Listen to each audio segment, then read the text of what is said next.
કાંકરેજ તાલુકાના થરા નગરપાલિકા રોડ પર આજે દોઢે દિવસે એક ઇલેક્ટ્રિક સ્કૂટરમાં અચાનક બેટરી ફાટતા ભીષણ આગ ફાટી નીકળી હતી, જેના કારણે સમગ્ર પંથકમાં અફડાતફડીનો માહોલ સર્જાયો હતો।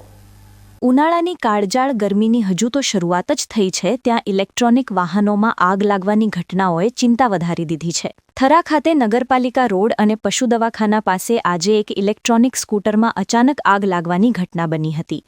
પ્રત્યક્ષદર્શીઓના જણાવ્યા અનુસાર ચાલુ વાહને બેટરીમાં જોરદાર ભડાકો થયો હતો અને જોતજોતામાં આખું સ્કૂટર આગની જ્વાળાઓમાં લપેટાઈ ગયું હતું।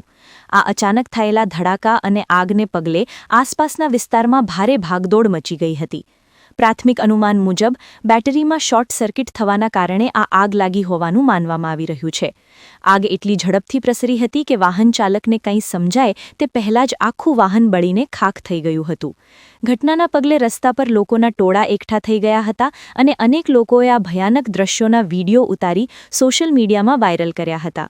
સદનસીબે આ ઘટનામાં કોઈ જ જાનહાનિ થઈ નથી, પરંતુ મોંઘાઘાટ ઇલેક્ટ્રિક વાહનનો કચ્ચરઘાણ વળી જતા માલિકને મોટું આર્થિક નુકસાન વેઠવાનો વારો આવ્યો છે।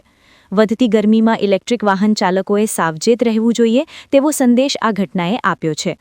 થરામાં બનેલી આ ઘટનાએ ઇલેક્ટ્રિક વાહનોની સુરક્ષા સામે ફરી એકવાર સવાલ ઊભા કર્યા છે। ઉનાળાના આકરા તાપમાં વાહન ચાલકોએ બેટરીના રક્ષણ બાબતે વધુ સતર્ક રહેવું અનિવાર્ય બન્યું છે।